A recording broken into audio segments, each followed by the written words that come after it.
بسم اللہ الرحمن الرحیم۔ اللہ کی لاڈلی تسبیح۔ جو بندہ یہ تسبیح پڑھتا ہے وہ اللہ کا لاڈلا بن جاتا ہے۔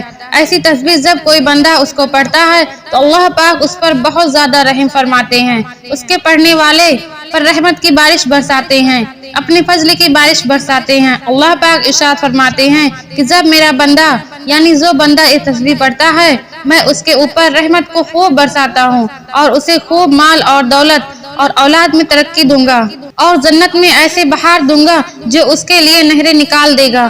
تو جسے اللہ کی خوشنودی حاصل کرنی ہے، اللہ کے قریب ہونا ہے، اللہ کا لاڈلا بننا ہے، اللہ کا سب سے پیارا بندہ بننا ہے تو یہ تسبیح پڑھنا بہت ضروری ہے۔ یہ وہ تسبیح ہے جو آپ کی زندگی سے تمام پریشانیوں کو، فکروں کو، بیماریوں کو انشاءاللہ ہمیشہ کے لیے ختم کر دے گی۔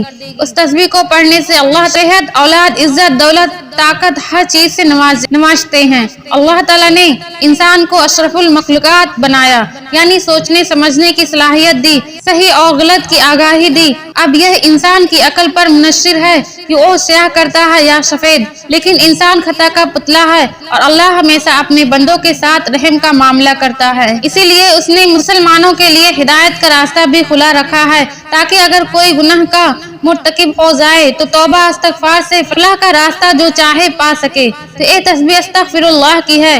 استغفر اللہ، یا اللہ مجھ گنہگار کو بخش دے۔ یہ جملہ اللہ کو بہت پسند ہے۔ جب کوئی بندہ انکساری سے یہ اعتراف کرتا ہے اپنے گناہوں کا اور اللہ سے اپنی بخشش طلب کرتا ہے تو اللہ زیادہ خوش ہوتے ہیں، اس کے لیے اپنی رحمت کے بند دروازے کھول دیتے ہیں، پھر اسے اتنا عطا فرماتے ہیں جو اس کے وہم و گمان سے بڑھ کر ہے۔ تو کم از کم 100 مرتبہ استغفار دن یا رات کسی بھی وقت میں جب بھی فارغ ہوں تنہائی میں لازمی پڑھیں اور اللہ کے پیارے بندوں میں شامل ہو جائیں۔